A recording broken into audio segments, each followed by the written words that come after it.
Hello everyone and welcome back to the world of biotechnology. तो आज की जो हमारी वीडियो होगी that would be on DNA polymerases. Basically मैं सोच रही थी कि मुझे एक सीरीज़ स्टार्ट करनी चाहिए, तो मैंने सोचा मैं कॉमन एंजाइम्स के ऊपर जो बायोटेक्नोलॉजी में यूज़ किए जाते हैं उसके ऊपर सीरीज़ शुरू करती हूँ। तो उसके लिए मैंने जो फर्स्ट एंजाइम लिया है that would B DNA polymerase. So let's get into the video. Beginning with the table of content, this video will include the introduction to DNA polymerases, then we'll be talking about the various types of DNA polymerases, and then we're going to dive into the types of DNA polymerases in prokaryotes as well as in eukaryotes. So DNA polymerase. तो DNA polymerase एक बहुत important enzyme जो कि हम लोग use करते हैं DNA replication के अंदर। जैसे कि आपको पता ही होगा डीएनए रेप्लिकेशन का मतलब ये कि डीएनए अपने आप को रेप्लिकेट करता है। अब डीएनए की रेप्लिकेशन के अंदर आपने पढ़ा होगा कि उसमें रेप्लिकेशन फोक वगैरह बनती हैं। तो उस रेप्लिकेशन फोक की फॉर्मेशन के लिए नए न्यूक्लियोटाइड्स को अटैच करवाने के लिए डीएनए की रेप्लिकेशन करवाने के लिए जो मेजर एंजाइम इन्वॉल्व होता है उसे हम लोग कहते हैं DNA polymerase. And DNA polymerase को हम लोग डीएनए रेप्लिकेजेस भी कहते हैं क्योंकि वो रेप्लिकेशन के अंदर इन्वॉल्व होते हैं।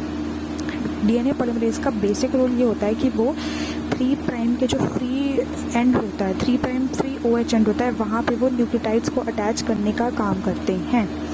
जो डीएनए पॉलीमरेज होते हैं बेसिकली वो टेम्पलेट डीएनए जो हमारा होता है उसको रीड करते हैं 3 प्राइम टू 5 प्राइम डायरेक्शन में, और फिर जो नया स्ट्रैंड है वो 5 प्राइम टू 3 प्राइम डायरेक्शन में बनाते हैं। आई होप आपको ये पता होगा कि जो पॉलीमराइजेशन होती है बेसिकली वो 5 प्राइम टू 3 प्राइम होती है हमेशा। It never goes in like 3 prime to 5 prime direction, it is always in the direction of 5 prime to 3 prime.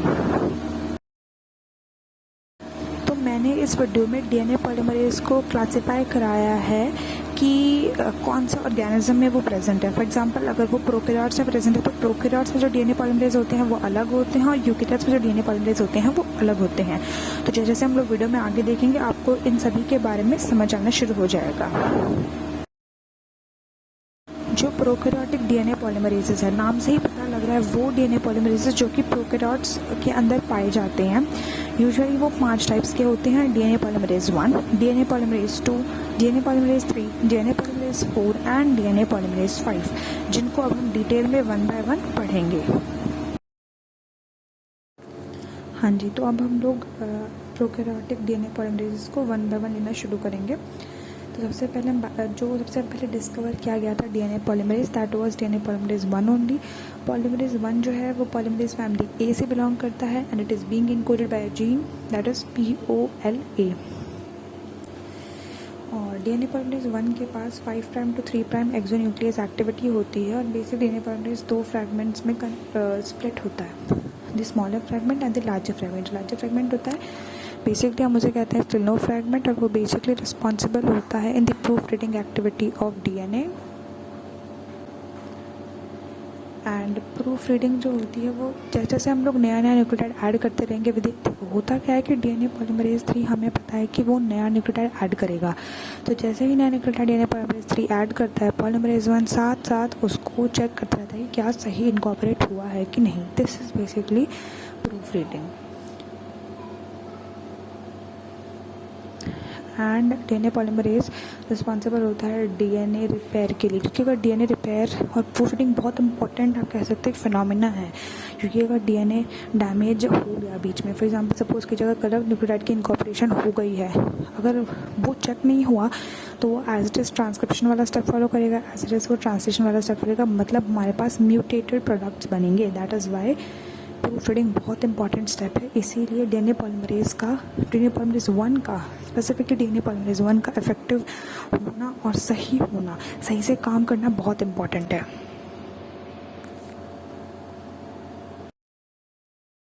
अब नेक्स्ट हम आगे बात करेंगे डीएनए पॉलीमरेज 2 के बारे में। डीएनए पॉलीमरेज 2 जो है वो पॉलीमरेज B फैमिली को बिलोंग करता है and it is being encoded by gene POLB। इसके पास 3 prime to 5 prime exonuclease activity भी होती है और 5 prime to 3 prime polymerization activity भी होती है। ये बेसिकली डीएनए पॉलीमरेज 3 के साथ इंटरैक्ट करता है, और जो डीएनए की जो रेप्लिकेशन की जो फाइडेलिटी होती है उसको बेसिकली मेंटेन करने में हेल्प करता है। इसके पास भी एबिलिटी होती है कि ये प्रूफ रीड कर सकता है डीएनए को, लाइक प्रॉपर्ली रेप्लिकेट कराने में हेल्प कर सकता है। ऑल्दो इतना स्पेसिफिकली मैं आपको बताऊं तो डीएनए रेप्लिकेशन में इतना main important role polymerase 1 and polymerase 3 का होता है as compared to polymerase 2, because polymerase 2 का दोनों का एक ऐसा मिक्स इफेक्ट आता है। अब हम बात करेंगे डीएनए रेप्लिकेशन के most important enzyme, that is DNA polymerase 3। General role मैं आपको बताऊं, दैट इज़ कि डीएनए पॉलीमरेज 3 मेन और मेजर रोल प्ले करता है पॉलीमराइजेशन करवाने में। ये आप देखेंगे यहाँ पे मैंने लिखा हुआ है कि वो फैमिली सी से बिलोंग करता है, एंड POLC जीन जो है बेसिकली इसको इनकोड करता है। डीएनए पॉलीमरेज बेसिकली क्या करता है कि हमने बात कर, जब अगर आपने पढ़ा होगा वो सेमी कॉन्जर्वेटिव नेचर, हमें पता है डीएनए का सेमी कॉन्जर्वेटिव नेचर होता है। उसके पास 2 स्ट्रैंड्स बनते हैं। अब उन 2 स्ट्रैंड्स में से उन 2 स्ट्रैंड्स को बेसिकली उससे पहले हेलिकेज की मदद से हमें स्प्लिट करवाते हैं, तो सिंगल स्ट्रैंड बन जाता है वो। अब उन हर एक सिंगल स्ट्रैंड पे होता क्या है, अब उन सिंगल स्ट्रैंड्स पे बेसिकली क्या होता है कि प्राइमर आके बाइंड करेगा, उसके बाद पॉलीमरेज डीएनए पॉलीमरेज 3 आके बाइंड करता है और वो नए न्यूक्लियोटाइड्स की इनकॉर्पोरेशन करवाता है। कहने का मतलब ये कि अगर आपको डीएनए रेप्लिकेशन करवानी है, हमें पता है उसके लिए हमें नया स्ट्रैंड बनाना पड़ेगा। नया स्ट्रैंड बनाने के लिए हमें न्यूक्लियोटाइड्स ऐड करने पड़ेंगे। न्यूक्लियोटाइड्स ऐड होंगे, वो डीएनए पॉलीमरेज 3 की मदद से ही ऐड होते हैं, इसलिए मोस्ट इंपॉर्टेंट एंजाइम है in DNA replication. DNA polymerase 4 and 5 का एज सच इतना कोई अलग रोल नहीं है, इतना मेजर रोल नहीं है, बट फिर मैं आपको बता देती हूँ कि जो डीएनए पॉलीमरेज 4 है वो वाई फैमिली से बिलोंग करता है, एंड ये एक एरर प्रोन पॉलीमरेज है। इसके पास 3' 5' प्रूफिंग एक्टिविटी जो होती है वो नहीं इन्वॉल्व होती है। डीएनए पॉलीमरेज 5 के बारे में बात करूँ तो वो वाई फैमिली से ही बिलोंग करता है, एंड वो SOS रिस्पॉन्स में इन्वॉल्व होता है। तो this was all about the prokaryotic DNA polymerases. अब मैं आपको नेक्स्ट आगे बताऊंगी अबाउट यूकैरियोटिक डीएनए पॉलीमरेजेस।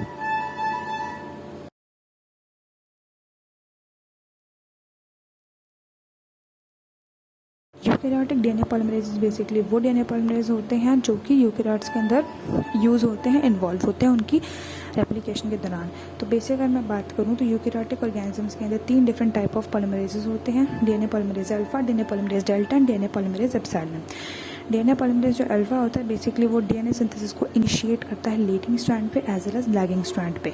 अब लीडिंग स्ट्रैंड बेसिकली वो जिसमें एक ही बार आपको प्राइमर देना पड़ेगा और वो एक ही बार में सिंथेसाइजेशन उसकी हो जाती है, मतलब 3' डायरेक्शन में डायरेक्टली स्ट्रैंड जो है वो बन जाता है। लेकिन लैगिंग स्ट्रैंड में क्या होता है कि आपको बार बार प्राइमर्स ऐड करने पड़ते हैं, इसे हम उसे लैगिंग स्ट्रैंड कहते हैं। और जो डीएनए पॉलीमरेज अल्फा है बेसिकली वो आरएनए और डीएनए का एक हाइब्रिड प्राइमर भी बनाने में हेल्प करता है, बट इसकी प्रोसेसिबिलिटी बहुत लो होती है और इसके पास 3' to 5' एक्सोन्यूक्लियस एक्टिविटी भी नहीं होती है। अगर मैं बात करूँ डीएनए पॉलीमरेज डेल्टा के बारे में, तो ये जो एंजाइम है ये बेसिकली रिस्पॉन्सिबल होता है माइटोकॉन्ड्रिया के अंदर जो डीएनए की रेप्लिकेशन होती है उसमें इन्वॉल्व होता है। एंड डीएनए पॉलीमरेज अगर एप्सिलॉन की बात की जाए तो ये बेसिकली पार्टिसिपेट करता है डीएनए रेप्लिकेशन के प्रोसेस के दौरान और रेप्लिकेशन को करने में हेल्प करता है। So this was all about today's video. इस वीडियो में मैंने आपको डिफरेंट टाइप के पॉलीमरेजेस के बारे में बताया है जो कि मोस्ट इंपॉर्टेंट रोल प्ले करते हैं, एक most important step DNA replication के मतलब उसमें इन्वॉल्व होते हैं। तो आगे वाली वीडियो में भी आगे बहुत सारे डिफरेंट एंजाइम्स के बारे में मैं आपको बताऊंगी। अंटिल देन अगर आपको मेरी वीडियो पसंद आई हो तो चैनल को सब्सक्राइब कीजिए and hit the like button and also click on the bell icon ताकि आपको पता चलता रहे जिससे मैं नई वीडियोस डाल रही हूँ। आई अंडरस्टैंड कि मैंने पिछले कुछ टाइम से वीडियोस नहीं डाली थी, but now I will try my best कि मैं रेगुलर वीडियोस डालती रहूँ सो दैट एक कंटिन्यूस सीरीज जो है वो मेंटेन होती रहे। So thank you.